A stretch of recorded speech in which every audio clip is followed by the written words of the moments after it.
Good afternoon, and thanks for tuning into the final round of NOSH's Pitch Slam 10 competition. I'm Ray Latif, the editor and producer of BevNet's Taste Radio podcast, the #1 podcast for the food and beverage industry. Presented by 301 Inc., the NOSH Pitch Slam gives early stage and promising brands the opportunity to present their business plans and products to a panel of expert judges and the audience watching on our live stream. The winner of the two-day competition will receive a $10,000 ad package and join a short list of brands that have triumphed in the showdown, including Beckon Ice Cream, Elite Sweets, Savorly, Creation Nation, and Bronx Hot Sauce. Out of the 12 semifinalists presented on Monday, 6 have made it to the final round. Let's talk about the rules for the final round. Each of the 6 brands will have 5 minutes to present and receive 5 minutes of immediate feedback from the judging panel. After all of the brands have presented, the judges will convene and we will announce a winner after 5 p.m. Eastern Time. We'll also have a short interview with the winner just after the announcement. Just a note, there's no audience voting in the final round. All right, let's introduce our esteemed judges for the finals, beginning with Jackie Dunklau, who is a co-founder and principal at Aria Growth Partners, a consumer growth equity firm that provides capital and elevated partnership to extraordinary consumer brands. Aria typically invests between $5 and $30 million for minority stakes in growth stage consumer brands. Prior to Aria, Jackie was an investor at Kavu Venture Partners from 2016 to 2020, where she helped oversee investments in the better for you food and beverage space. What a resume. So happy to have you with us, Jackie. Thanks, Ray. Great to be here. Great to have you. Up next is John Haugen, who is the founder and managing director of 301 Inc. John has driven innovation and growth during his 30-year tenure at General Mills. In his role, he has led strategic investments in Beyond Meat, Rhythm Superfoods, Kite Hill, Farmhouse Culture, Purely Elizabeth, Urban Remedy, Good Belly, Good Catch, and most recently, Potts & Co. Quite a list of esteemed brands indeed. John, thanks so much for being with us. Thanks, Ray. All right. Up next, we have Aaron Cabry, who is a staff reporter with NOSH. Aaron's been with NOSH since 2019 and joined the company after interning at Nylon and Untapped New York, while a student at Fordham University, where she graduated with a BA in journalism in 2018. Erin is one of our finest reporters in this food industry, and we're so lucky to have her join us in this final round. Erin, great to see you. Thanks for having me, Ray. All right, and last but certainly not least is Ellie Truesdale, who is a partner with Almanac Insights, where she brings deep experience across verticals of the food and beverage industry to the sourcing, diligence, and management of potential and current Almanac investments. Ellie spent nearly a decade at Whole Foods Market as the global director of local brands and product innovation, where she supported the growth and national expansion of dozens of today's most beloved brands, offering expertise in retail strategy, brand development, supply chain, and product innovation. Ellie, we are honored to have you. Ray, great to be here. All right. As I mentioned, just a rock star panel of judges, and I know our finalists are excited to hear your feedback and advice. Speaking of our finalists, I think it's time to introduce our first. That's Kevin Bratcher, who is the co-founder of Beyond the Equator. Kevin, congratulations on making it to the final round. Hi, Ray. Thanks. A little bit more time than last time, 5 minutes. So are you ready to go? Do you have your presentation all set? I do. Let me share my screen. All right. I am Kevin Bratcher, co-founder of Beyond the Equator.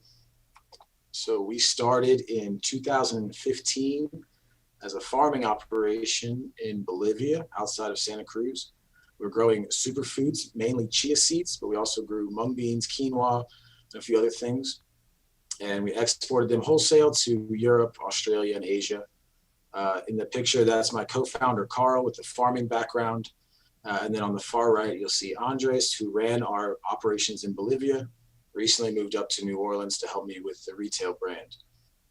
In 2017, we started making ingredients out of the seeds we were growing. So flours, protein powders, oils, butters, things like that. And then in early 2018, we launched our first retail product, which is called 5-Seed Butter. It's a nut-free alternative to peanut and almond butter made from chia, flax, pumpkin, sunflower, and hemp seeds. All of our butters are free from the top 8 allergens and sesame, which has recently been named the 9th allergen. They're all non-GMO certified, gluten-free, vegan. They're nutritionally superior to most of the products on the market with lower carbs, higher protein. Our creamy variety won Best New Product at the 2018 Fancy Food Show. And then last year, KeHE named the crunchy variety one of the On Trend Award winners. Earlier this year, we won a Mindful Award for sustainability. And our products, to grow the seeds for 1 jar of our butter takes about 80% less water than it takes to grow 1 jar of almond butter. We know there's a lot of issues with water out in California where almonds are grown. So that's a little bit more sustainable piece for us. Earlier this year, we launched a line of seed flours. These are single seed ingredient flours that are low carb, gluten-free. These are pumpkin flour, chia seed flour, sunflower seed flour, watermelon, and cranberry. Now, these are high oil seeds that are difficult to mill in a traditional stone mill setting. So we have a proprietary milling process that allows us to release less oil and avoid rancidity and kind of extend the shelf life on some of these seed flours. I mentioned the cranberry seed flour is a partnership we're doing with Ocean Spray. That'll be launching in July. We'll also be launching cranberry seeds, which are a nice topper for smoothies, salads, acai bowls. They have a nice aesthetic appeal. They're very dense nutritionally and high in dietary fiber. And they're also non-GMO certified, gluten-free. And they're actually upcycled from Ocean Spray's traditional products of cranberry juice, cranberry sauce. So it's also a sustainable product. And then I want to briefly touch on our target market. So all of our products are top 8 free, safe for kids to take to school. But it's also a bigger market than you might think. 30 to 35% of school districts have banned peanut and tree nut butter. So it's not just the kids going to those schools. It's not just the kids who have the food allergies, it's all the kids that go to schools in those districts. We're trying to create a product that is not just for those kids, but also for their parents.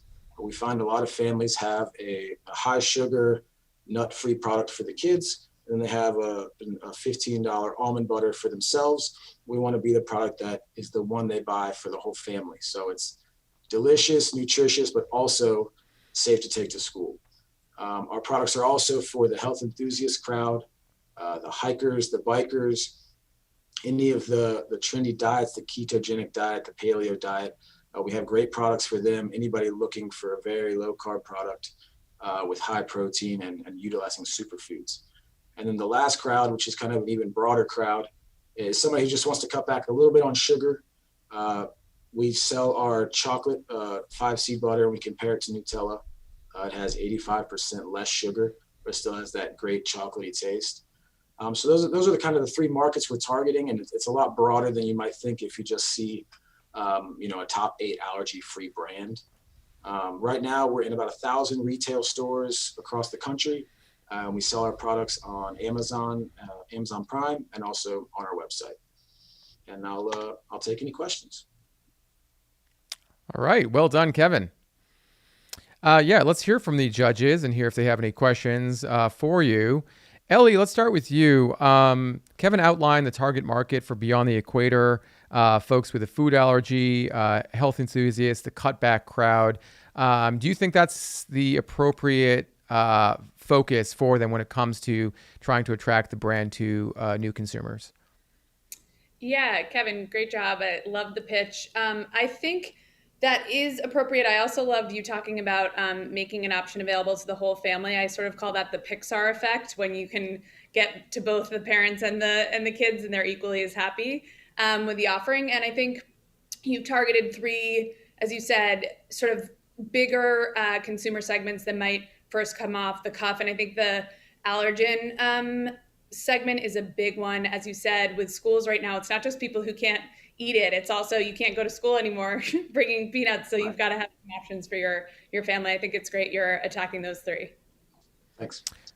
Yeah. John, in the semifinal round, it seemed like the judges were interested in hearing more about Beyond the Equator's partnership with Ocean Spray. How much does alignment with a strategic like that impact your decision in terms of aligning your organization with a potential early stage or emerging brand? Well, I think it's an interesting thing. I guess, I mean, before I get to that, I just, I'm one of the things, and Kevin, I just say also great job as well. As I think about the Beyond the Equator brand, part of me is also kind of looking a little bit for the compass here relative to, there's a lot happening here. I know that you guys have having looked at your website and spent a little time with the brand, there's an origin story here, there's an allergen story here, there's a sugar story here. So I think one of the things that I'm going to ask you in return is just to, like, how do you think about when you compete in this category? Because it's a really competitive category. How do you think, what's the thing that's going to stand out the most?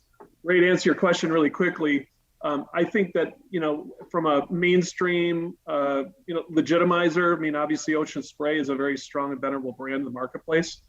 I think from a consumer mainstream and adoption perspective, I think it can be great. I also think that it may create something else for a strategic to contemplate if there's a pre-existing relationship there as well. So it'd be just a consideration, I would think, at this point. And Kevin, go ahead and if you'd like to address John's question about the competitive nature of the butter category. Sure, and I kind of view our brand and our products as seed focused. So that's our first initiative, is taking these nutritionally dense seeds and making them more useful to consumers. So when I started, a lot of people ask us, what do you do with chia seeds, or what do you do with flax seeds? So we're trying to make them a more palatable, everyday use products that people already know how to use. And so that kind of goes back to where we started in South America, where the name comes from, and really kind of started with the chia seed. But then while we were working through those processes and the R&D for those products, we realized we don't need to include allergens in any of this. We're already starting with the seed. Let's stay with the seed and make sure the whole supply chain is also top 8 free to also include that community. Aaron, I'm curious, is this a brand? Is this a type of product that you yourself are looking for? Kevin mentioned that these are more nutritionally dense than other seed butters out there. He also mentioned regarding the chocolate variety that it's reminiscent or better than Nutella. Do you see it that way? Have you had a chance to taste that chocolate one? I'm very curious. Yeah, I mean, I tasted all the flavors, and they're really great. And I personally am not, I don't have any food allergies, but I think that the food allergy aspect of the product is really great, and that space is really big right now. It's getting a lot of investment and shelf space. It's something we've covered a lot recently on NOSH, so it's definitely a big market there. And if that is a main focus of the brand, then I would just recommend doubling down and really even front of pack saying that. I know there's nut free, but definitely sharing that it's top 8 and now top 9 allergen free is definitely important, because there's a huge market for that right now. Yeah, and Jackie, you get the last word. I mean, everyone's kind of talked about the fact that there are a lot of nut butters out there, that it is a competitive category. Based on what you heard today and based on what you've seen with Beyond the Equator, do you think this brand has enough to differentiate itself from what exists currently on the market? Yeah, well, I think, Kevin, you have a really good advantage in that it seems like you've launched on Amazon and DTC. And I think that's a channel where you have these enthusiasts that you're trying to target, right? You have moms specifically Googling allergen-friendly products, people looking for keto. So I think that's a good strategy that you've employed, going online first, getting those super enthusiasts, and then kind of from there, building out your audience base. All right. Great feedback. Great advice. Kevin, thank you so much. Great presentation, and look forward to talking to you again soon. Awesome. Thanks, Ray. All right. All right. Our next finalist for the round is Cecilia Penicelli, who is the founder of Cocina 54. Cecilia, great to see you again. Good to see you too, Ray. As I mentioned to Kevin, you got a lot more time than you did in the semifinals, which was a barn burner. It was a high pressure round for sure. Are you ready to give your presentation for the final round? Yes, totally ready. And how are you doing? I'm pretty good. Pretty good. Yeah. It's very hot here in the Boston area, but other than that, I'm very good. Hey, we are here in Austin, Texas. Okay. We're both experiencing it then. All right. Your 5 minutes will begin now. Well, hello, everyone. Thank you, NOSH. I'm Cecilia, co-founder of Cocina 54, headquartered in Austin, Texas. We are a new generation of better for you Latin American flavors. We started Cocina 54 to build a heritage-inspired brand that share our Hispanic roots. Today, we are part of the $1.9 billion handheld category that last year grew 14%. In just 3 years since we started this company, we have grown to over 800 stores with double-digit velocity year-over-year growth. And something that you don't hear very often in the CPG industry, we are a profitable business. But the real question is, where are we going? Multicultural consumers are the fastest growing segment in the US population, and they are looking for products that connect and relate to them. Truly, there has never been a better time to be part of the better for you ethnic category. Because beyond the personal ties that we have with Latin flavors, we know that there is tremendous market opportunity. Ethnic items are fueling the growth of the frozen category, with specialty items outpacing the total market by about 4 times, and everyone wants to be part of it. But let me give you some further validation, because we are not the only ones noticing this. A year since we launched our brand, Brassy Bites, backed by a big San Francisco VC, and Sweet Earth, owned by Nestle, both launched their own empanada lines. So why empanadas and why us? Well, it is no secret that empanadas are Latin America's favorite snack. 15 years ago, my husband and I came to the States from Argentina, where our go-to weekly meals were empanadas. We loved it here in the States, except we could not find good empanadas in supermarkets anywhere. So we would make them ourselves, put them in the freezer, and save them for busy weeknight dinners. We would bring them to the office, share them with friends, and everyone loved them. And at that point, we knew we were onto something. We realized consumers were looking for better for you products, but they were not willing to sacrifice taste or convenience. They want products that are real food, wholesome vegetables, gluten-free.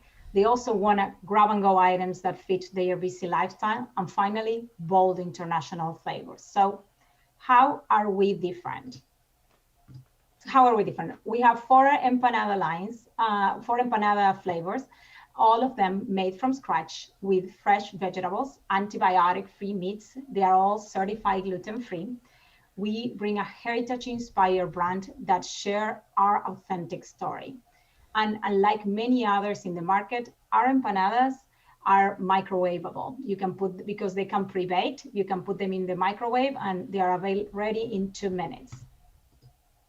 Today, we are in 800 locations, from national retailers such as Target and Walmart to strategic regional retailers such as H-E-B, Wegmans, and Fred Meyers, among others. And like many other brands, since COVID, we have seen an impressive growth with e-commerce partners such as GoPuff, Amazon, and even D2C.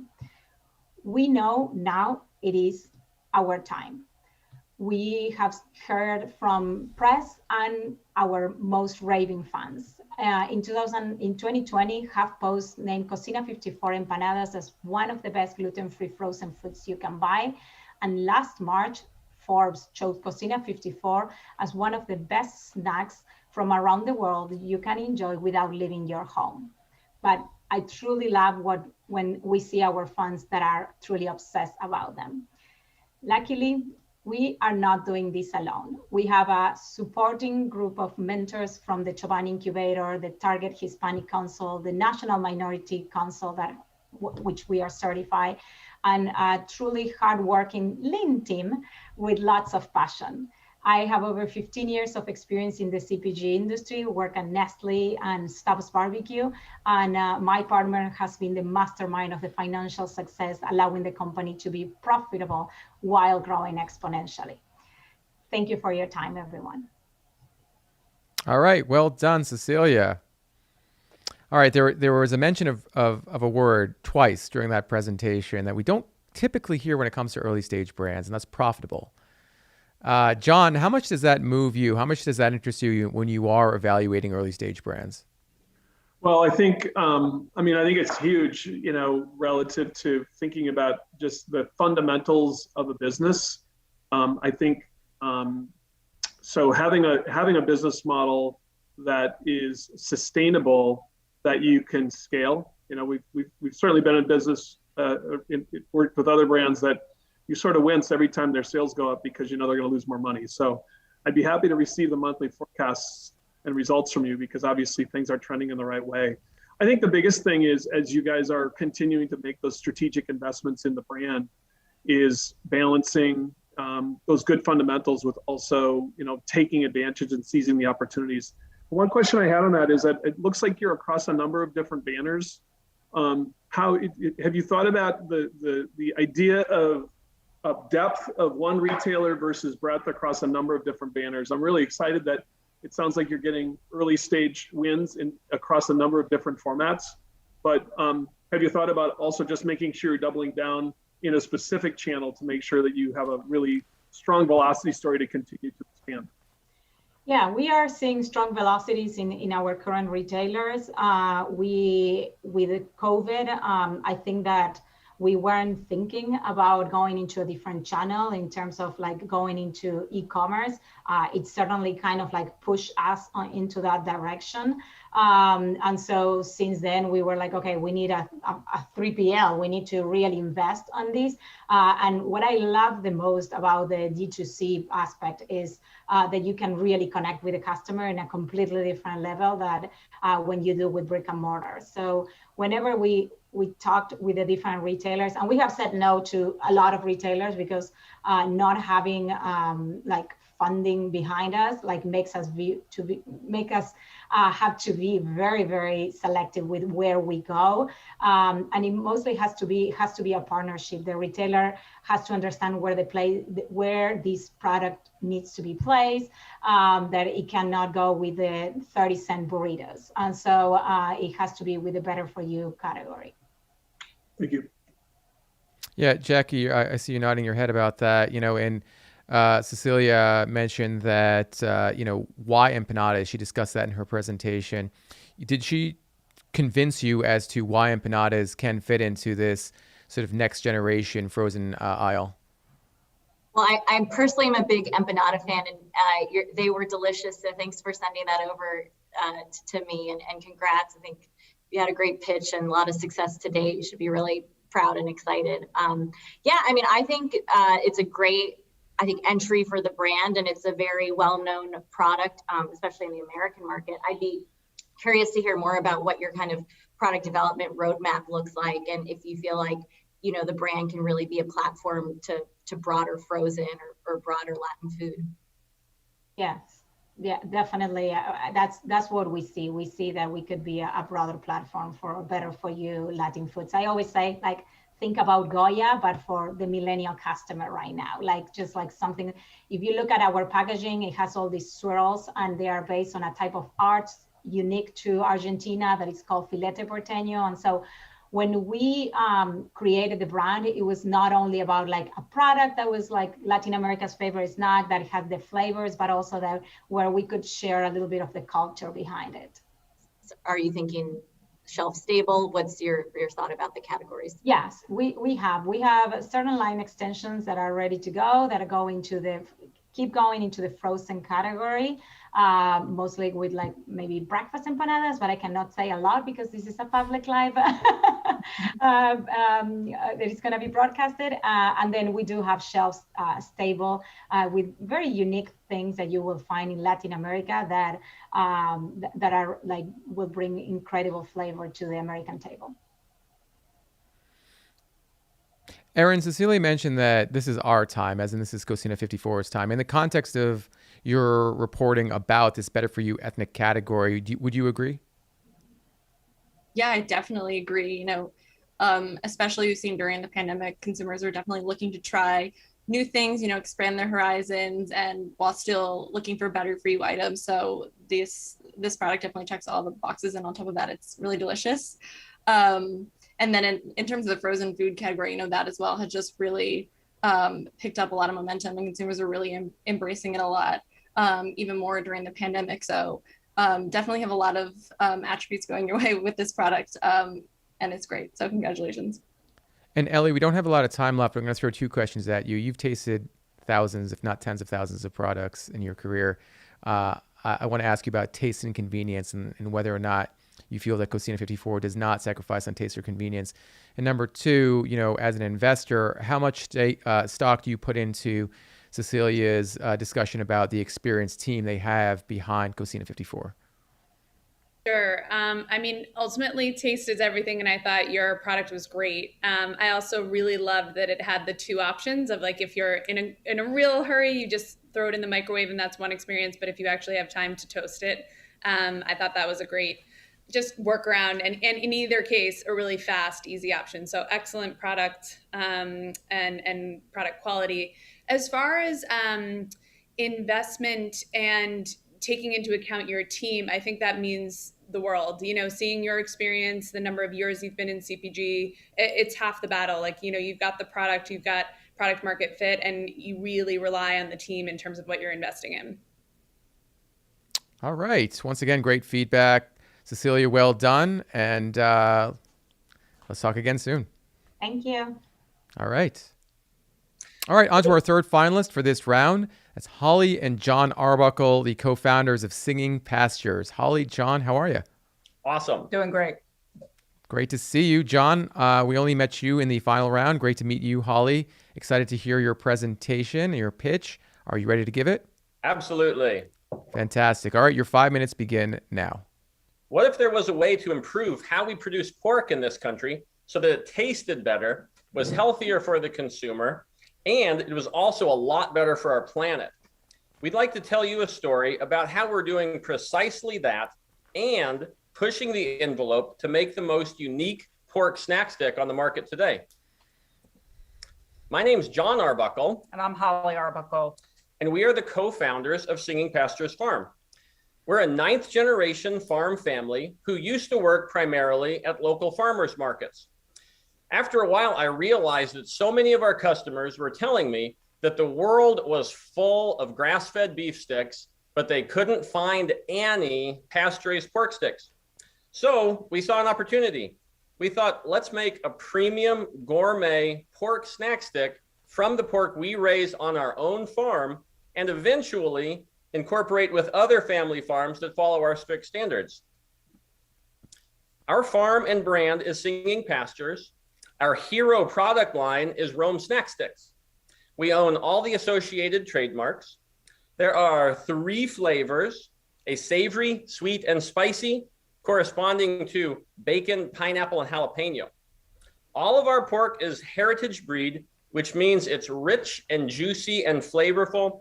It's kind of like the difference between an heirloom tomato at the farmer's market and a white, hard tomato from the grocery store. People ask us why the name Rome Sticks. We say that there are 2 reasons. The first is that our pigs like to roam on green, grassy pastures under the blue sky. The second is that people, human beings, like to explore and adventure and roam. We use these pictures of our children to show that part of the reason we farm this way is because we want everyone's children to have access to healthy land, clean rivers, and oceans. Our MSRP is $2.33 a stick, which is higher than our competitors, but our quality is also higher.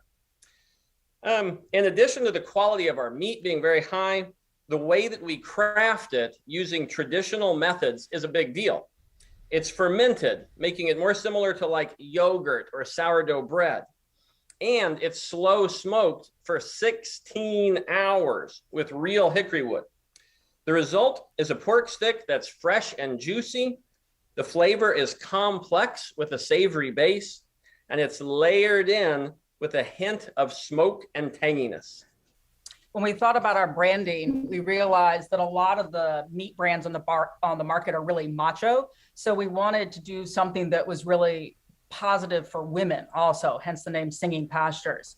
We have 3 main target audience. First, healthy moms that are looking for a clean protein snack for their family. This also includes a lot of people that are doing less meat, but better meat. Second is fitness people who are counting macros.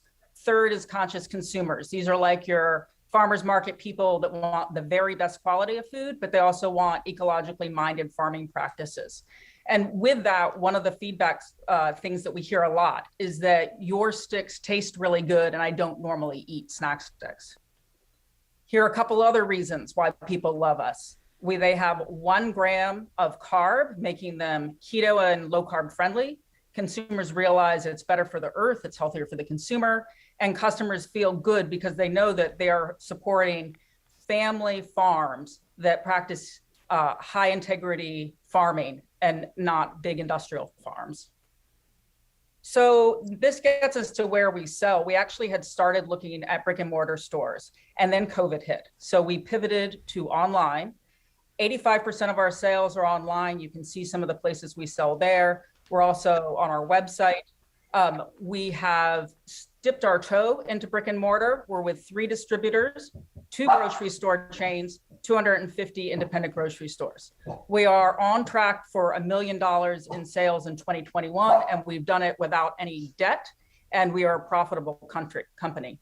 For expansion, we have a line of pasture-raised line preparing to scale, possibility of adding other proteins to our Rome Sticks line. And in closing, I'd like to say that you can't have healthy food without healthy land. And you can't have healthy land without people like us who are out there trying to make a difference. By supporting Rome Sticks, you support better farming in America. Thank you. And thank you. Very well done. A lot to unpack there. Ellie, I'd like to start with you. We heard about grass-fed beef and the momentum that grass-fed beef has had in America. Do you expect that would see some sort of equitable response by consumers as it relates to grass-fed pork? Yeah, I think it's an interesting proposition. I think number one, there's major attention on beef and its impact. And so you're offering something that's hopefully an alternative to people, but still meeting that need and getting sort of that meat fix, which I love. Just one question for you all. You said you're considering going into other proteins and considering other animals. Would that be in partnership with other farms, or is that also coming from what you guys raise? So currently we raise a portion of the meat that goes into Rome Sticks. So just for clarity, and then we source from other independent farmers. That is possible because we've just been in the game so long, and we've actually done aggregation with other, for white label for other brands, that we just have the connections and relationships with other grass-fed beef producers. That is not immediate though. Yeah, just one comment. I think it's really smart and great to sort of establish your brand as a pork only, and because it's differentiated, it's going to attract a new customer, hopefully offer something new, and then start to move into those new proteins. John, a couple points here. Number one, Holly and John talked about their sales, 85% of their sales coming from online, from e-commerce. How much stock do you put into that when you are evaluating brands? And two, the name of the game in food and beverage is scale. Do you see Singing Pastures as a scalable opportunity? Yeah, well, I tell you, relative to the online sales, I care a whole lot more about it now than I did 18 months ago. I'll say that much. So I do think that, the way modern brands are being built is definitely to think about it from an omni-channel perspective. I think I was a little skeptical when you talked about the 3 targets. Because I think, relative to, really trying to break through, this is such an ultra competitive space, and has been for a while now. And really, I think what you're looking for is that how do you unlock that passion with that target consumer who's going to carry the message of Rome Snacks going forward? You have a little bit better possibility to target in a very focused and narrow way when you think about it from an online perspective. But I would really be pushing hard as you continue to move forward and continue to have success to really figure out who is the core target that's really going to pay the bills for Rome Snacks as you guys are continuing to grow and scale. Yeah, Jackie, John mentioned, and I think we can all agree, this is a very competitive meat snack category that Singing Pastures is playing in. But as Holly mentioned, there might be an opportunity differentiation via appeal to female consumers. Did you get that in the branding, packaging? Did you get that from the pitch that you heard today? Yeah, I thought I definitely think that the kind of the female consumer in meat snacks has largely been kind of like I don't know, under targeted, because a lot of time you think the traditional meat snack is a male going to convenience stores, you know, wants a Slim Jim. So I do feel like there's a target there that's being underserved. And I think especially even like, you know, for kids, would I rather give my son a cookie, or would I rather give him protein? Probably protein. So I think that's, you know, females and moms could be an interesting target for you guys. That doesn't jump out to me in the packaging. So I don't know if there's maybe more messaging around that. If you guys do decide to go down that path, you know, maybe it's more targeted towards mom, or some sort of like multi-pack for snack that you can have in the household as snacks, you know, put in your kids' lunches, that sort of thing. Thank you. Yeah, and Erin, you get the last word. In terms of the varieties that John and Holly talked about, you know, they had a sweet, savory, and spicy line, and also, you know, this type of product addresses a lot of diet trends that they pointed out to in their pitch. All that being said, is this meeting the modern consumer where the modern consumer is going? I think it is, and I think the flavors are really great. And I mean, kind of going off what everybody else has said, you know, women have not always been most included in meat snack marketing, and I personally have never really been much of a meat snack consumer myself, but I really was pleasantly surprised with the product, and I really did like it. So the flavors are definitely great, and I like that there's a variety. You know, the pineapple was really fantastic, and kind of going off of that, I think that kind of flavoring will definitely help to bring in that audience that you're looking to bring in, that's kind of not been as much included in other meat snack products marketing. So I think that, you know, if the singing master's name is something that you think will help with that, I think maybe emphasizing that versus, you know how necessary the sub brand of Rome Stick is, and maybe even kind of altering that Rome Stick to really create less of a distracting kind of thing from the brand name, and kind of keeping it simple with a product name that demonstrates more clearly what the product is, could really help like bring in that consumer that you're trying to target. All right. Great stuff. Great feedback. Thank you, Holly and John. And just a note, just echoing what Erin mentioned, a pineapple, a pork stick, it just reminds me of a Hawaiian pizza. So I'm going to have to go find one of these in the office and snap into a singing pasture, so to speak. Thank you so much.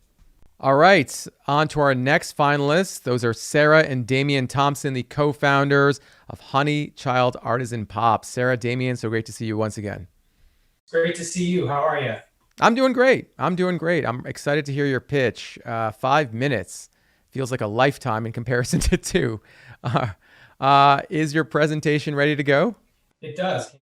Your 5 minutes begin now. We are Honey Child Artisan Pops, and at first glance, these look a lot like the ice pops we grew up on, made with juice, water, and sugar. However, we like to say that in pops and in life, it's what's on the inside that counts. Packaged in a familiar form, steeped in nostalgia, our whole blended fruit pops are dairy-free and contain superfood ingredients, plant-based proteins, and adaptogens.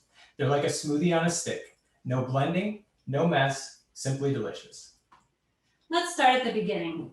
It was a warm spring day back in Chicago, and we had just picked up our daughters from school. We turned to walk home, and that's when we noticed that we were trapped. At the end of the block was the ice cream truck.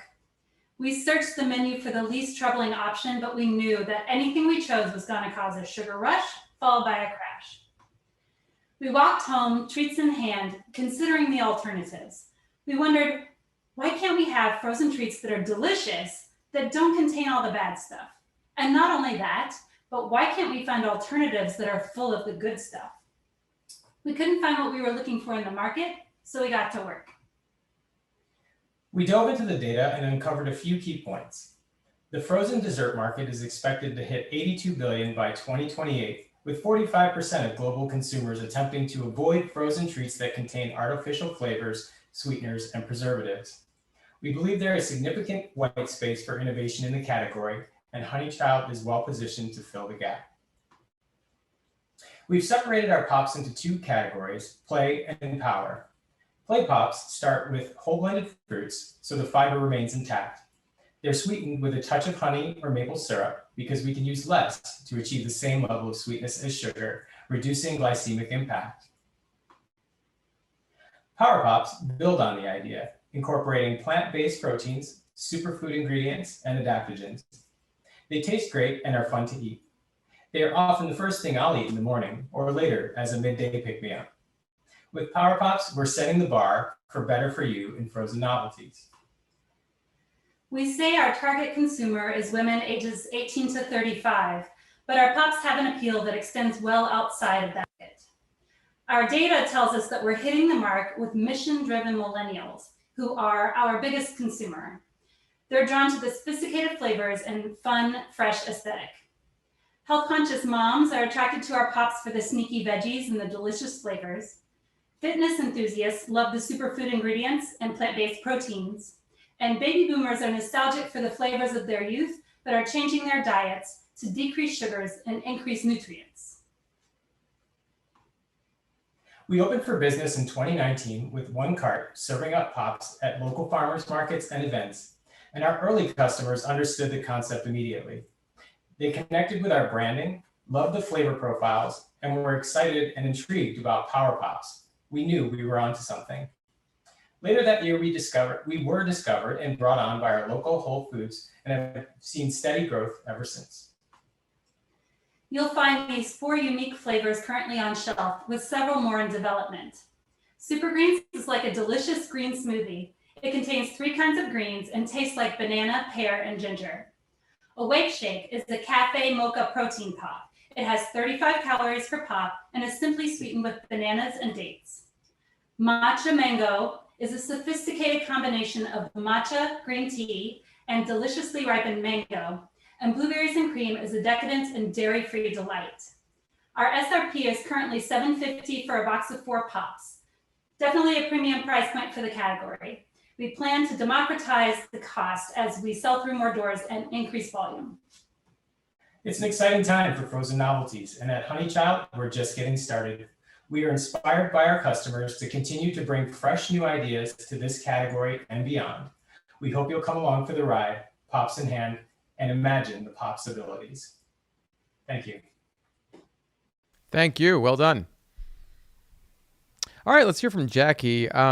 Jackie, Damien and Sarah talked about frozen facts. They outlined that on a specific slide, and they said that Honey Child is well positioned to fill the gap within that category. Do you see it that way based on what you heard today?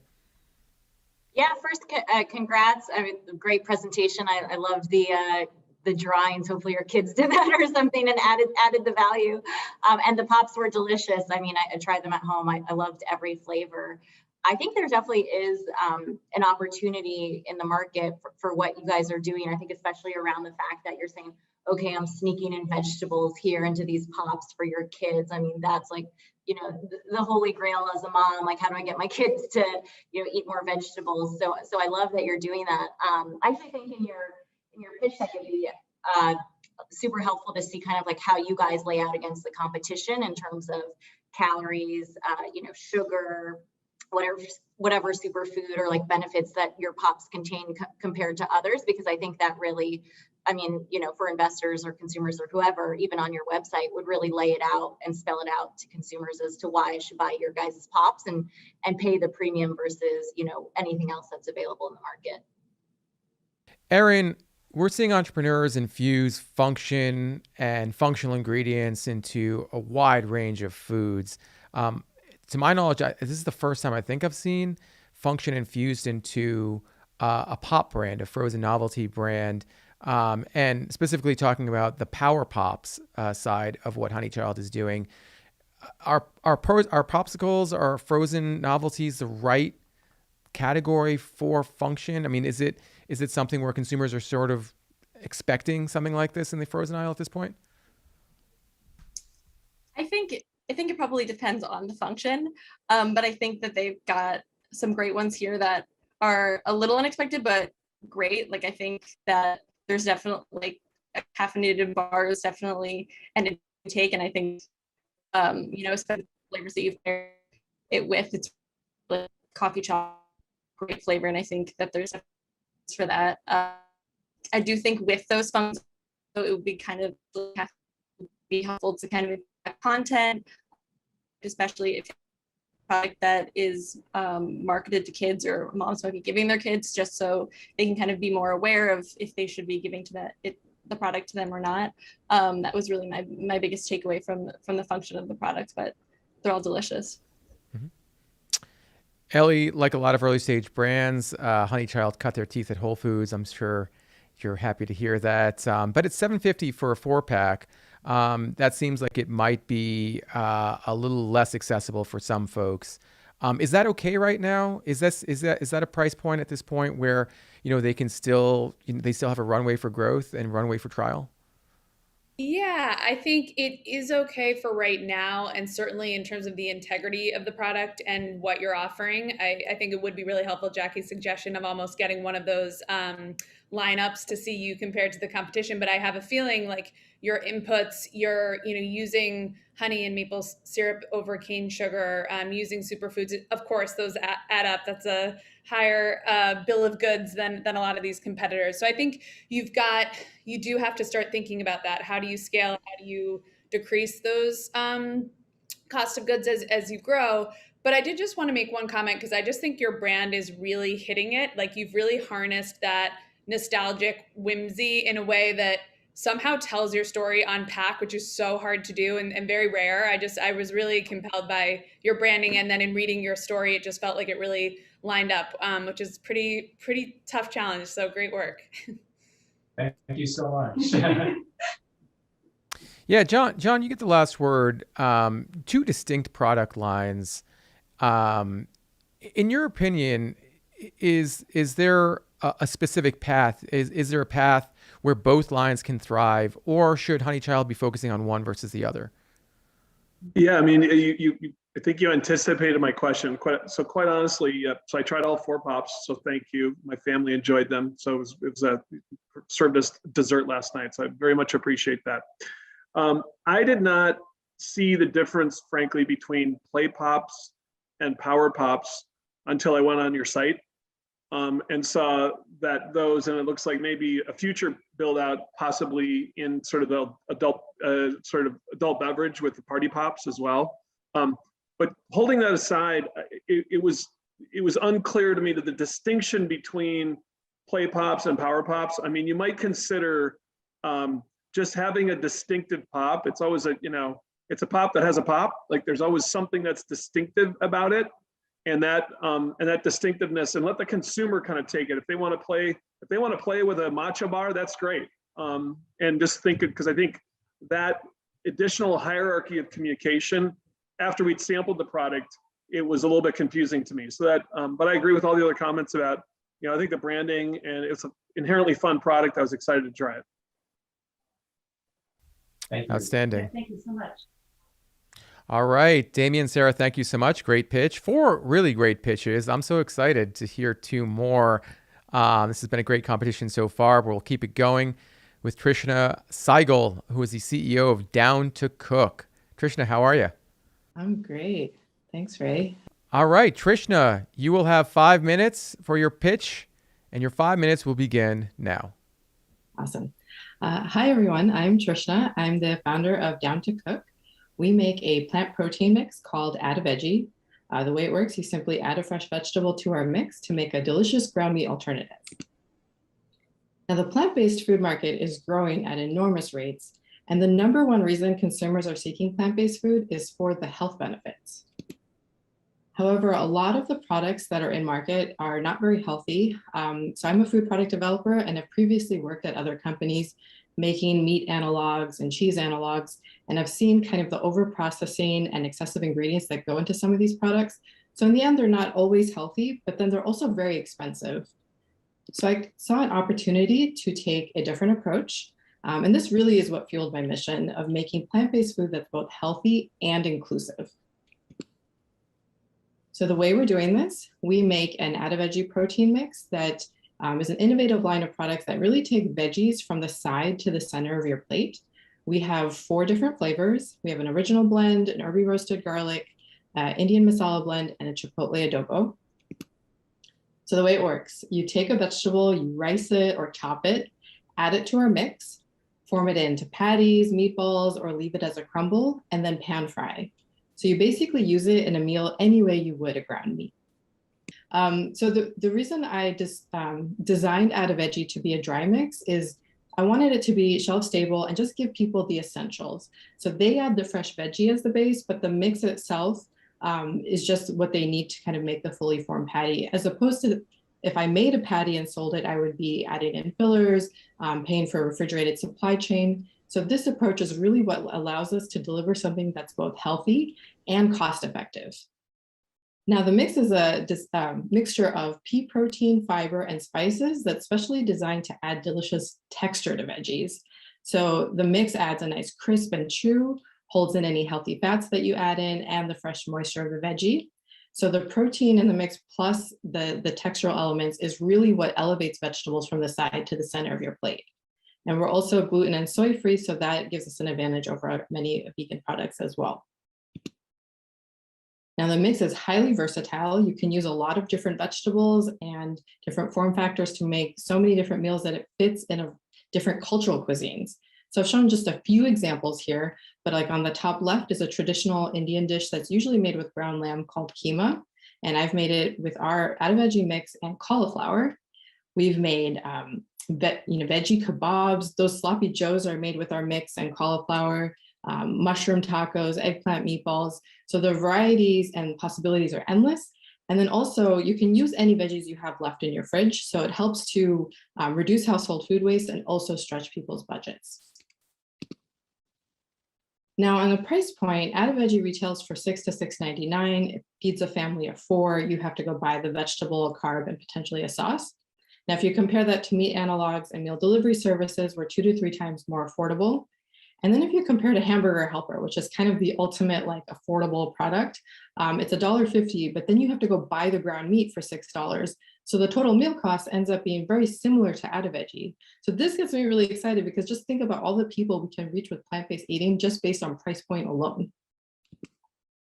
Now, the way we're going to reach people is through an omni-channel distribution approach. We're heavy in e-commerce right now, and then we're growing in retail. Right now, we have a strong presence with natural independents in the Bay Area and plan to grow to mass merchandisers so we can be in accessible points of distribution, and we're launching in food service later this year. We've launched in 2020 and have 10x'd our revenue in the first quarter of this year already through strategic partnerships like Imperfect Foods and with our retail partners. We have a great team with many years of experience in the food industry, kind of covering all the major pillars of marketing, sales, and operations, and a wonderful team of advisors with a lot of experience in the food industry. And I would just like to thank you for your time. Thank you, Nosh, and I welcome any questions. All right, I have a question. How hard is it to get a PhD in chemical engineering from Carnegie Mellon? That seems pretty difficult. I wouldn't even think about that. But anyway, yeah. Well done on that, and well done on your presentation, Trishna. Ellie, let's start with you. Trishna outlined a problem, which is that current plant-based foods are not very healthy and very expensive. Does Add a Veggie address that problem in a way that appeals to you? Yeah, I love the proposition, and I am so with you just in terms of some of the proliferation of plant-based alternatives, sort of, I think, taking advantage of people's ignorance in some ways and just thinking it's one for one better, and often it isn't. So I loved this solution. I think it's really thoughtful. You can tell you have the background that you do that I just learned. I do think there is an element to me of, is this just one extra step, or is there an element to convenience that you may be dismissing certain customers? It's not to say you certainly have a target that you should be going after, but you know that there are just the people who want to throw a patty on a skillet or something to that effect. But one thing I thought was very effective in your pitch just now is the comparison to the analog. I mean, I think that Hamburger Helper slide is really, really compelling. So nice job. Yeah, Hamburger Helper definitely came up in our last round as well. Aaron, I think there's a question, Hamburger Helper seems like it's a pretty easy to use product brand. Was Add a Veggie easy for you to use? Was it as intuitive as it might seem? I think it was. I made it just with some spinach and into like meatballs. And that was really easy. I was honestly kind of expecting it to like fall apart, and it really didn't. Like it really stayed together, which was really impressive. And it tasted really good. Like it tasted very much like a good replacement for a meatball. Like somebody who's looking for a replacement would be satisfied. And I think that's definitely a huge goal of the product. And I think you really achieved it. Yeah. Well, sometimes meatballs are on the side of the plate. Sometimes they're at the center of their plate. And Trishna wants to bring vegetables into that center of the plate. How compelling is that proposition to you, John? First of all, I should acknowledge that I used to work on Hamburger Helper about 20 some years ago at General Mills. So we put in a good word for Hamburger Helper here. But that notwithstanding, what I would say is I think it's a very compelling proposition. I think the thing that I heard Tricia that I thought was really interesting is the versatility of the product and its many uses and variety. And for anybody who is really looking to, double down on a vegan diet, it's finding that variety. That's one great thing. I do think, however, at the same time, the versatility can sometimes be debilitating for people because they sort of see so many choices, and so helping to focus a little bit, possibly thinking about like a top 5 killer app that really the products are just really shine. And I see the hero on the boxes themselves. That's great. But I think about other, people can use additional collateral materials, videos, other things that just show the product in its best light and really guide them and help them just to get a little bit further on that journey. I think would be helpful. From versatility to velocity, which for some folks is the name of the game. Jackie, what do you think about Add a Veggie in terms of its potential to be a high velocity product? Yeah, no, I mean, I love the product. I think it's so innovative and so great. And I think especially during COVID, so many people were learning how to cook at home, whether that meant, actually learning to cook or just, adding Hamburger Helper to your meat. But I think some of these things that just make cooking at home easier for families and for people are going to do really well. I think the question for you will probably be a price point one. I fully appreciate the kind of breakdown of, okay, now you're buying vegetables instead of meat. So actually the total all-in cost is a lot lower, which I thought was smart, because I think when I first looked at the price on the site, it was like, oh, wow, this is very expensive. But when you look at the whole, combined piece, it's actually quite affordable. But when you do sit on shelf and where you're going to be put on shelf, if you think you're going to be next to Hamburger Helper or even like, a Maya Kamal type sauce, that's $5, like, that's really what your benchmark is going to be. So any, as you scale and any ability you have to be able to bring that price point down will help you be more competitive on shelf and drive velocity. All right. Once again, fantastic feedback from the judging panel. Trishna, very well done once again. Thank you so much. All right, on to our final finalist, my favorite term, our final finalist for this competition. That's Laurel Orley, who is the co-founder and CEO of Daily Crunch Snacks. Laurel, how are you? Hi, I am good. How is everybody there? Thank you for having me. I'm going to speak for everyone and say that we're all doing great, and we're excited to hear your pitch. And congratulations on winning the audience vote. Great pitch in the semifinals, and great job on winning the audience vote as well. Your 5 minutes begin now. Hi, everyone. I'm Laurel Orley. I'm the co-founder and Crunch Executive Officer of Daily Crunch Snacks. Woman-owned and mission-driven, Daily Crunch Snacks makes flavorful sprouted nut snacks that are non-GMO, vegan, gluten-free, and keto. Choosing Daily Crunch Snacks leaves you feeling good inside and out, not only because you're fueling your body with clean energy, but also because you're supporting a mission-driven and sustainability-focused company that gives back. Diane, my aunt and co-founder, learned about Sprouted from a trip to India over 18 years ago. Intrigued by this process, Diane began sprouting and dehydrating almonds at home to share with her whole family. We loved how the sprouted almonds tasted, and more importantly, how they made us feel. At the time, I was working on the Dove campaign for Real Beauty, where I got to see firsthand how really a company can have an impact on social causes. In that case, it was changing the conversation on the perception of female beauty. Diane and I were ready to start a company that would bring sprouted nut snacks to the US and our mental health mission with it. Plant-based snacking is on fire. The pandemic has resulted in increased customer demand for healthy plant-based snacks, and it makes sense. We've all been hyper-focused and our health, both physical and mental, over this past year and a half. From 2018 to 20, plant-based foods sales grew almost 2.5 times faster than total food sales. By 2028, the worldwide plant-based snacking market is projected to reach $78 billion. Demand for clean labels, sustainability, and functional ingredients is driving snack food sales, and Daily Crunch Snacks checks off all those boxes. So our process. Our signature 4-day process results in nuts that are more nutrient dense, easier to digest, and crunchier than raw or roasted nuts. You can taste and you can feel the difference. During the soaking step of our process, the nuts double in size and they shed something called phytic acid, which makes plant-based foods difficult to digest. We then dehydrate at very low temperatures the sprouted nuts, resulting in a crunch that you can hear every time. Here's our product portfolio.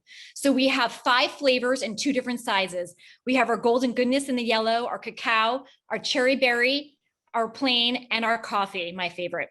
We have 2 different sizes, the 5-ounce pantry, the 1.5-ounce grab and go for $2.99, and the 5-ounce is $7.99.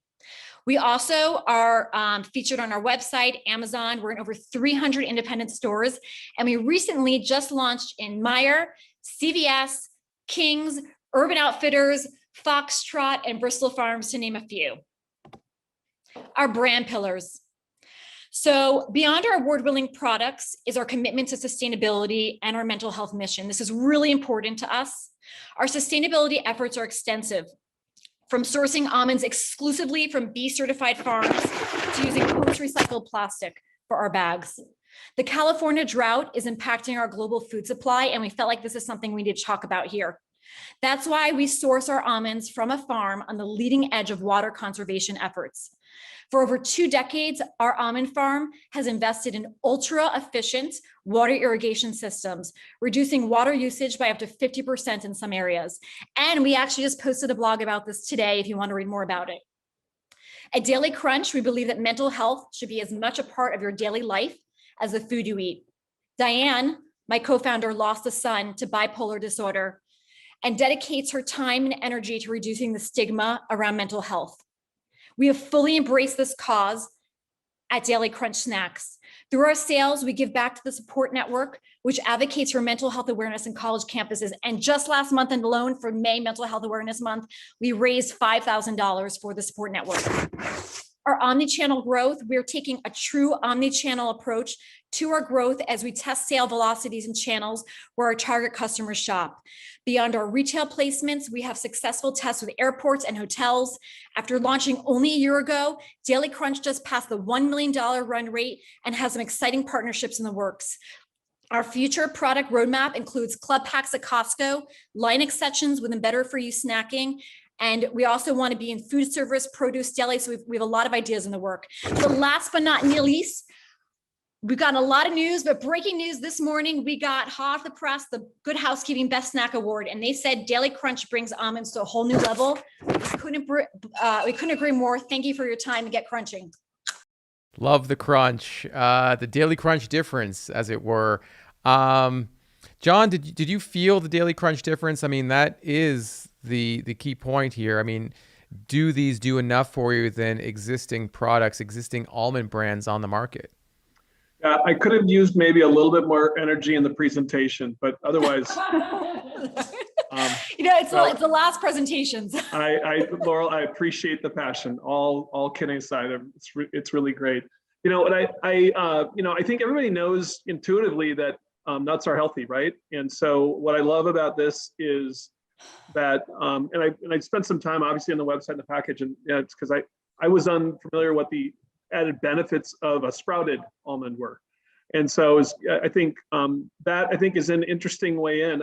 I'd be anxious to see over time, how you continue to build out the portfolio. Are you thinking about maybe down the road going into value-added products or other types of sprouted nuts that you might think about as you look to build this?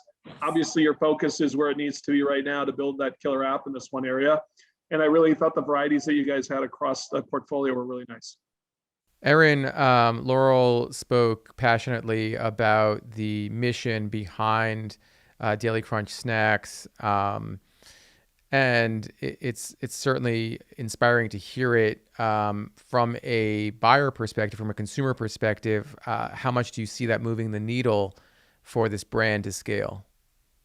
Yeah, I think being a mission-driven brand is really important. And, consumers are looking nowadays more than just for a good snack that tastes good. They also want a brand that has a mission behind it and something they stand for. So I think that's really great. I think, the mental health aspect, focus on sustainability, on top of, being a great plant-based snack are all super important. I think kind of with that, there's a lot of different messages that the brand is trying to communicate to consumers, be it the mission, be it the nutrient density of a sprouted almond, and with the fact that it's easier to digest. There's a lot of different messages going on. So I think definitely is important to kind of hone in on what you really want to communicate, and the thing that's going to differentiate you to catch the eye of consumers.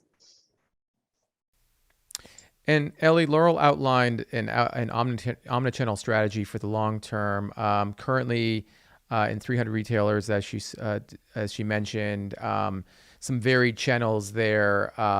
Based on your experience, is being in places like Meijer and CVS and Urban Outfitters a way to move forward as you try to tackle this omnichannel approach for the long term, as I mentioned?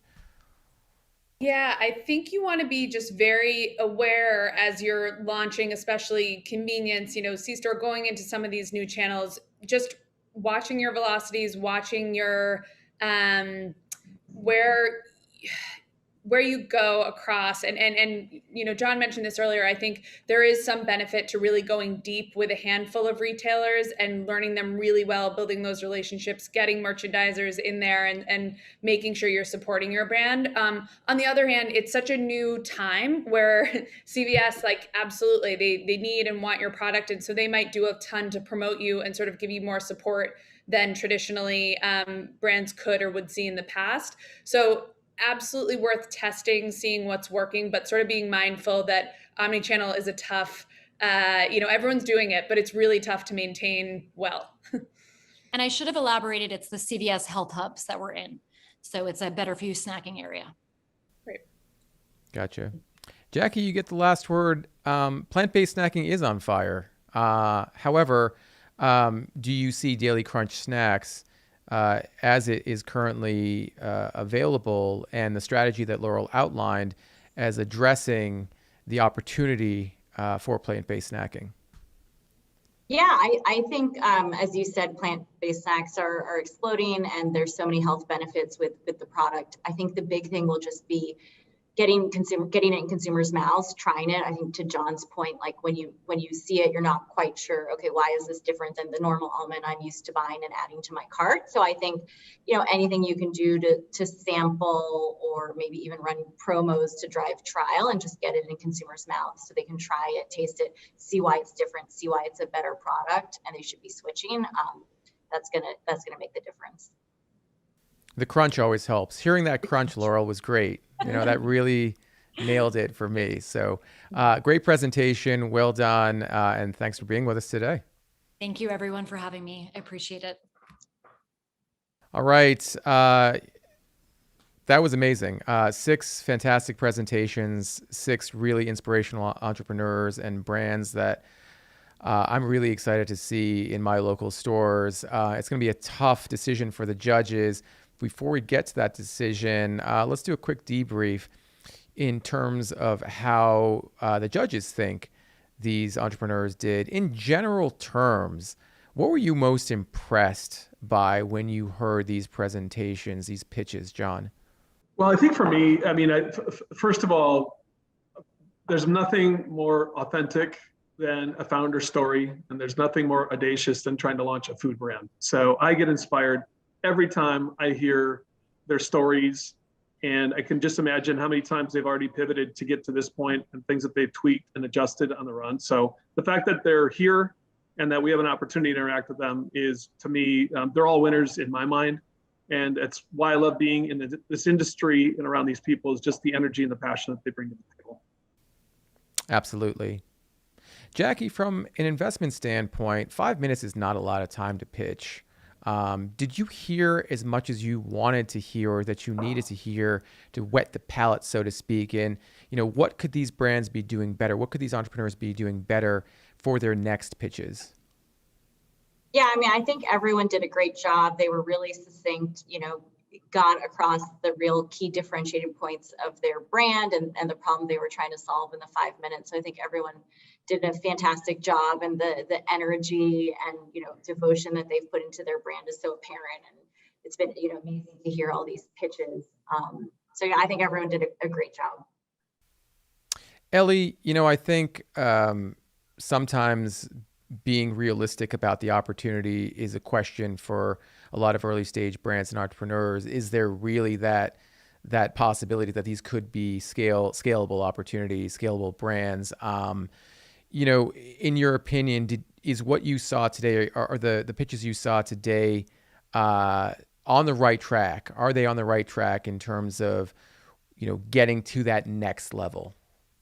Yeah, well, I think one thing that was really interesting that we heard from at least 2 brands is that they're already or have managed to stay profitable. And I think that's amazing, because it's not requiring or demanding the same level of growth that we might expect from a certain founder, a certain set of ambitions. So depending on the company, and I would have loved to talk more with a couple of them to, Singing Pastures, and even Honey Child Pops, of like, what are their ambitions for growth? Are they looking to be the next global brand and see a massive exit? Or are they trying to grow a regionally, nationally sort of appropriately sized brand for their supply chains and for the inputs? But so it's really just a question of their own goals. But I thought some really had the capacity to scale and become the next big thing, and some could just be great businesses that reach a certain size. And Erin, we write about trends on NOSH all the time. We cover the industry quite a bit when it comes to novel and existing trends. The pitches that we heard today, there was quite a bit tied to the potential for these trends long term. While there are definitely trends in the industry right now that may be more of a flash in the pan, kind of come and go fairly quickly, I think these brands really keyed into some major trends in the industry, from plant-based to low sugar to international flavors, that from what I've seen and heard really have staying power. And I think that the brands that think about the runway of their products, their offering, and kind of check the boxes of not just what's popular right now, but what consumers are really looking for long term, will definitely be able to find success. We talked about being inspired and impressed by the brands, but I'm inspired and impressed by our judging panel. You guys are remarkable people, and thank you so much for taking the time to offer such great feedback and advice to these entrepreneurs and to our audience watching at home. It means everything to them, I'm sure, and it means so much to us at BevNet, NOSH, and Taste Radio. Thank you. And congratulations to all the 12 semifinalists, the six finalists today. You're all winners. We will have a champion, but that doesn't mean that all of you haven't done incredible stuff. As John mentioned, just getting to this point is just a spectacular accomplishment. So I'm excited to see who the judges are going to pick to win this competition. They're going to go deliberate right now. In the meantime, we have a couple interviews with former winners of the Pitch Slam that we'll get to. Stay tuned for that, and stay tuned for the winner announcement and the interview with the entrepreneur or entrepreneurs that have won Pitch Slam 10. Until then, I'll see you shortly.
All right, welcome back. Once again, I'm Ray Latif, the editor and producer of BevNet's Taste Radio podcast, and you're watching the final round of NOSH's Pitch Slam 10 competition. I'm getting pretty close to announcing the winner of the competition, but before we get to that, we have some special guests that will be joining us for a couple fantastic interviews. They are both former winners of the Pitch Slam, beginning with David Gottlieb, who is the founder and CEO of Saverly, the winner of NOSH's Pitch Slam 8 competition. David, it's so great to see you. Likewise. Thanks for having me again. It's your anniversary. This is your 1 year anniversary of winning the competition. Thanks for remembering. Well, for folks who may not remember what Saverly does, and that might will be a handful of folks, tell us what you guys do. So hi, I'm David Gottlieb, the founder and CEO of Saverly. Saverly was launched around 2 years ago. We make frozen appetizers and side dishes. I'm originally from Europe, from Belgium more specifically. I always had a passion with the US, so I came here, mingled in the CPG world, and tried to understand where I could find a gap in the market, and take something that I grew up with and bring it to the States. So I found in terms of entertaining, the options were not the greatest, in my opinion. You have your jalapeno poppers, your mozzarella sticks. So coming from Belgium, we have that apéro style happy hour culture, which is how Saverly came about. And here we are 2 years later. Yeah, it's a brand of small bites, appetizers, one might call, maybe not appetizers, but sort of past treats that you would have during an Aperol Spritz hour. Things like... we have our cocktail bites, which is literally a party on a plate. It's different kinds of puff pastries, all different shapes, different sizes, different flavors, all in one pack. We have our mini pies, which are short crust pastry, literal mini pies, super cute. Mini tarts that would also fall into that puff pastry category. And our most recent product would be our side dishes. We launched our mini gratins, which the original dish is scalloped potatoes in a dish with cheese. So we have ours. We just made them smaller, added 4 cheese, and made our second one where there's no potato but only vegetables, cauliflower and broccoli. So great way to eat your veggies as well. I can't recall if you used a word to describe your products, so I'll use the word delicious. That was certainly one of the things that the judges noticed about Saverly, is you make some darn tasty products. How have retail buyers evaluated the brand? I'm sure, sampling has been a little bit more difficult during the pandemic, but talk about how you've introduced Saverly at the retail and distributor level. So yeah, kept on going that route to get it in front of as many buyers as possible. Gain distribution across the nation. Expanded distribution in California at retailers such as Gelson's or Bristol Farms. Renewed commitment for our seasonal opportunity at Whole Foods nationwide, which is amazing. We had that last year, and very excited to have that renewed opportunity this year. Same seasonal opportunity at Wegmans, Fresh Time in the Midwest, Deerbergs as well. So it's been exciting.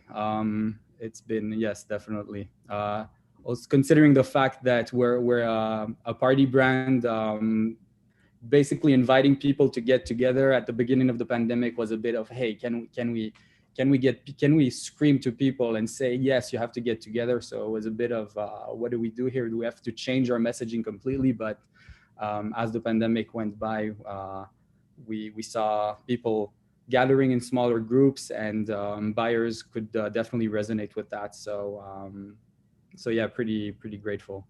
Yeah, let's talk about your messaging, because yeah, absolutely, you'd have to adjust your messaging because people weren't having guests over at their homes. You weren't having dinner parties or cocktail parties, for corporate events, for any events for that matter. So was the shift in your messaging sort of a pause in the original messaging, or did you have to recreate it entirely? It was a pause. It was a pause. But then I guess it's just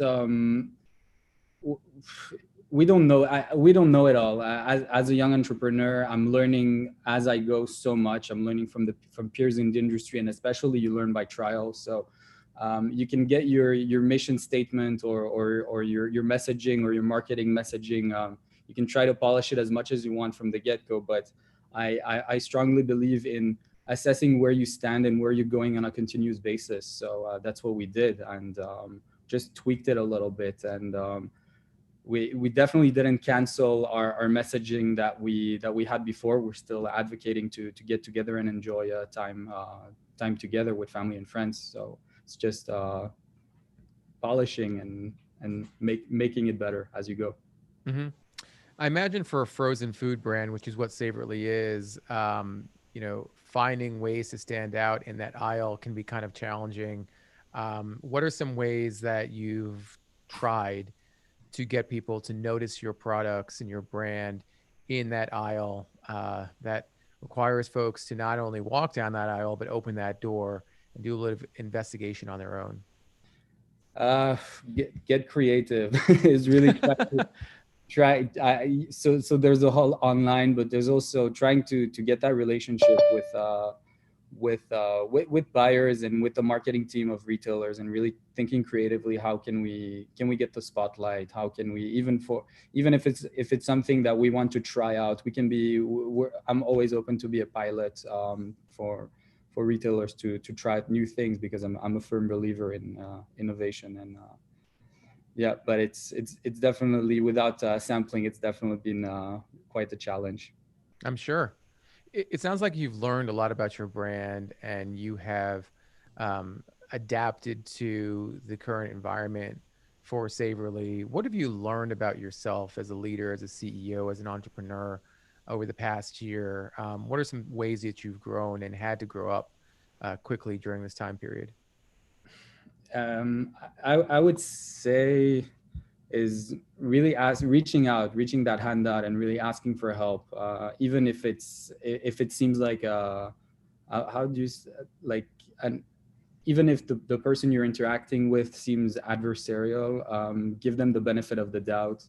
The pandemic came with many struggles in terms of logistics, supply chain, everything. So if you know that you're being sure, if you know you're going to run out of inventory, just as soon as you know it, just reach out and be frank and be transparent about it, and together you'll find solutions. And so yeah, that's on that front, but also really not being afraid and not wanting to know it all, because there's so many talented and people who've been through it that are so open to help in the industry. So and that's really something I've really learned and experienced after winning the Pitch Slam last year. Is it was an opportunity to speak to so many people in the industry, and everyone was really so helpful and so supportive. That's a really good point, David. And I think one of the things that we really stress at BevNet and NOSH and Taste Radio is to reach out to folks. We're happy to talk to anyone, if they reach out, and we're happy to refer them to other folks that we know if we don't have the answers. So I think it's one big happy community, and we're all hoping for each other to succeed. And it does take a village. It takes a lot of folks pulling for you to make it happen. All right, I got to ask, because we only have a few seconds left. You psyched for this Friday? Belgium versus Italy in the Euro 2020 tournament. I'm stressed. You're missing a couple key players, but I think Belgium's still got a pretty strong team. Hence the stress, yeah. But yeah, I think we got this. All right. Well, I'm going to be watching. So good luck. Thank and good you. luck with Savorly. David, please stay in touch. We'd love to chat again soon. Thanks. All right. All right. From the winner of Pitch Slam 8 to the winner of NOSH Pitch.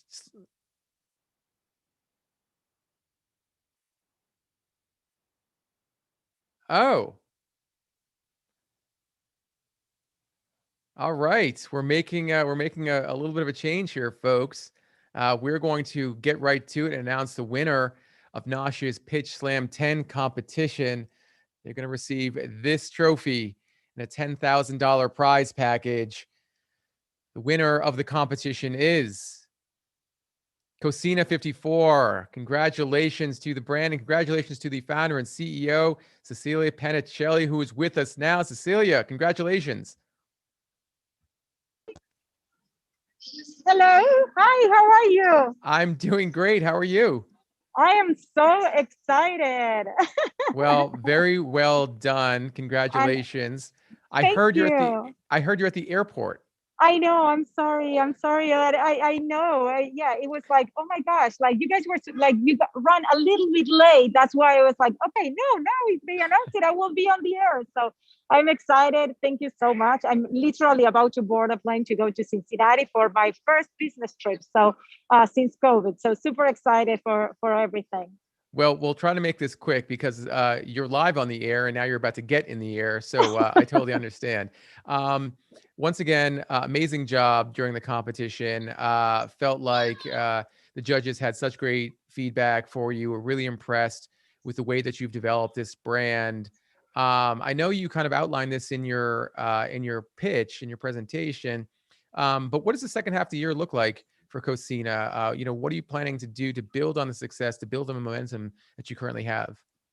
Yeah, well, we really want to make sure that we are ramping up with the partners that we have. We launched at Target in Florida, so everyone that is in around Florida, please go get your empanadas at Target. And we really want to make sure that we win that account. We think that going nationwide with Target will be an amazing opportunity for our brand. So we are working really close with their diversity council. They are working with their buyer to get the product out there, to get increase our awareness. We have incredible partners also with HEB, with Wegmans, which we really want to make sure that we continue to grow within those accounts.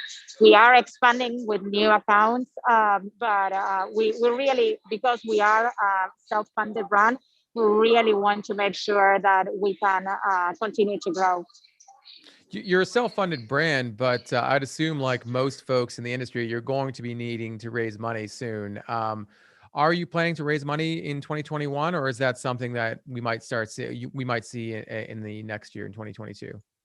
No, I'm calling all investors right now. We are raising money, so definitely will be interested in talking to anyone that would love to be part of this amazing journey, to be part of an incredible team of talented individuals that we have. With lots of passion, very scrappy, and really wanting to bring a product that is better for you, and it shares our history. And a profitable brand at that. And I know you only have about a minute left. How have you been able to achieve profitability just so early into the brand's development?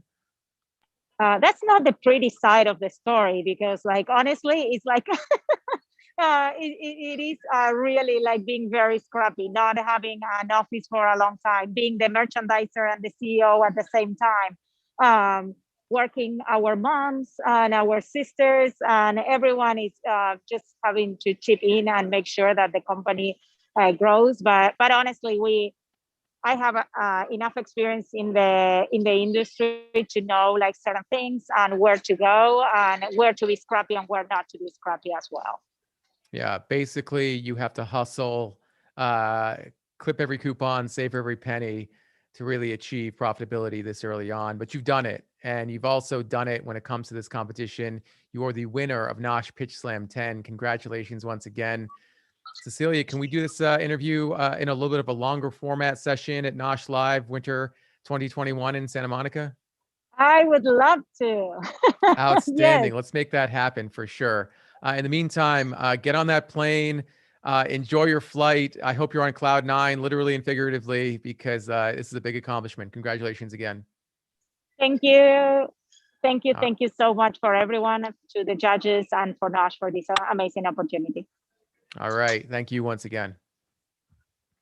That was fun. That is the first time that I think we've done a winner announcement while someone is about to get on a plane. But it was fun. Certainly that didn't happen last year when we announced the winner of NOSH Pitch Slam 9.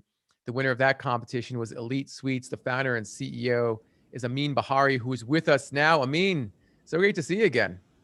Hey, great to see you as well, Ray. Thank you for having me. Thank you very much for joining us. You're not about to get on a plane, are you? I'm not about to get on a plane. Okay. I'm grounded right now, but I want to give a huge shout out to Cecilia. Congrats to Cocina 54, another Austin-based company. So congrats to them for winning. Yeah, what is this with Austin? Every great brand seems, well, maybe every one out of every 3 great brands seems to come from Austin. What's up with that? It's the place to be, man. Everyone's coming here, and we love it. We embrace the community. It's a great place to start a food and bev brand. So, Austin's just the place to be right now. Indeed. Elite Sweets, a really interesting brand, innovative brand. Tell us about what you guys do. Yeah, definitely. So at Elite Sweets, we're the makers of the Elite Donut.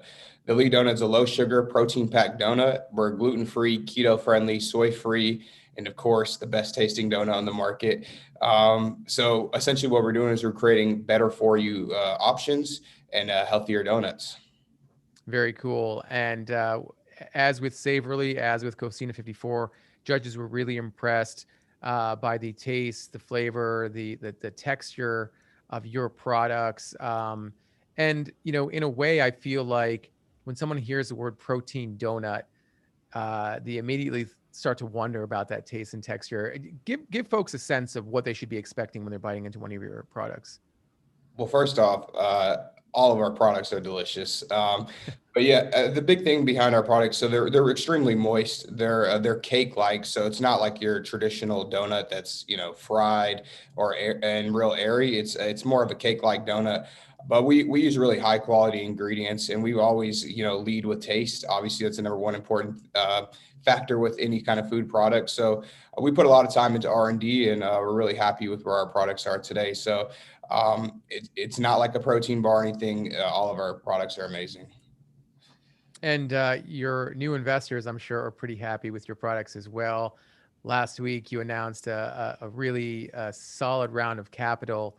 Talk a bit about that and who the investors are that have joined your team. Yeah, we're super excited to announce our seed raise. Huge shout out to City Capital. City Capital is leading this round. We brought on investors in Constellation Capital, some former investors in Sputnik ATX and Capital Factory out of Austin, Texas. We're really, really excited to finally be able to raise capital. Obviously, it's a really, really tough thing to do. But with that, what we're looking to do is really kind of expand the brand online, build out the team, and continue to get distribution. So that's really the big goal for the raise. And, we have a lot of plans for Elite Sweets. Yeah. Also partnered with a pretty significant accelerator as well. Talk about that relationship. Yeah, absolutely. So recently we just partnered with Mondelez International. We're part of their collab program. And so we actually just started a couple of weeks ago. I think we're in week 3 right now. It's been amazing to just kind of leverage their leadership, their resources, and really to have that, that big company feel. Being a startup, you don't have access to a lot of the resources that these guys have. So we're super, super excited about it. And it's been huge for our business. So, things are trending in the right direction, and we're happy to partner with the great brands. Yeah, I'm curious. I know it's only been 2 or 3 weeks, but what are some of the lessons? What are some of the key learnings you've acquired to this point with that accelerator? Yeah, so I guess in the past couple of weeks, what we focused on is R&D. Right now, we're talking through kind of co-manufacturing, what that looks like, and really just focused on kind of preparing the brand for scale. So it's been amazing to meet the leadership team. We have access to mentors. So a lot of it is just how do we take the next steps as a business? How do we kind of cultivate a better snacking future is kind of the motto. And they're more historically, Mondelez is more on the indulgent side. So it's kind of their way of breaking into, better for you products. So we're just really super excited to be part of the program, and it's been amazing. It doesn't hurt when you've been able to show some e-commerce success, and you've shown just a little bit more than success in the e-commerce realm. Talk a bit about your work on Amazon.com. No, we're super excited about that. So on Amazon, we're now the #1 selling donut on Amazon. We've really built our business online. And I think one thing with the pandemic is it's really shifted our focus to being more of a direct to consumer business. And so that's really where we put a lot of our efforts is, how do we focus the business with sampling going away, with retail kind of slowing down for the past year and a half. We had to really put a lot of our efforts into online and digital acquisition. So we doubled down there, and it's been great. We've seen a lot of success, like you mentioned, with Amazon being the #1 selling donut. It's been huge for us. So we're really looking to continue to build the brand online, and then eventually we want to expand our retail footprint, take it in store. Yeah, you have a partnership coming online pretty soon with GNC. And is that or has that already happened, or is that coming online pretty soon? Yeah, so we're looking to roll that out pretty soon. Right now, we're kind of finalizing things on the back end, but what that's going to look like is just continuing to expand distribution into more channels online. So obviously, you can find us online at elitedonut.com. We're on Amazon, and now just kind of going more towards kind of a channeled approach. Really kind of learn from that experience, get some sales data, and of course, we want to be one of the top selling products in GNC. So it's a great placement for our product to really attract kind of more of our early adopters. More of the protein focused, health conscious consumer. So that's going to be huge for us, and we're really excited to continue to build the brand online. Yeah, it's an interesting place, GNC, that is, because I think when people think of that retailer, they think of it as a health food and supplement store, and they might be surprised to see a donut. I wonder how you kind of balance that, sort of walk that line between indulgence and health, or indulgence and function. Has that been sort of a roadblock for you to get people to understand what you're doing, or has it become more and more intuitive as you've grown? Yeah, so I think the way we kind of look at it is, people are always looking for more functional products. You're looking for alternative ways to get protein or whatever nutrition, looking for more keto focused brands. And that's really kind of the sweet spot for us. I think, there's legacy brands like Halo Top with ice cream, Lenny and Larry's with cookies that's kind of already paved the foundation for us. And so, it is partly our job to educate the consumer.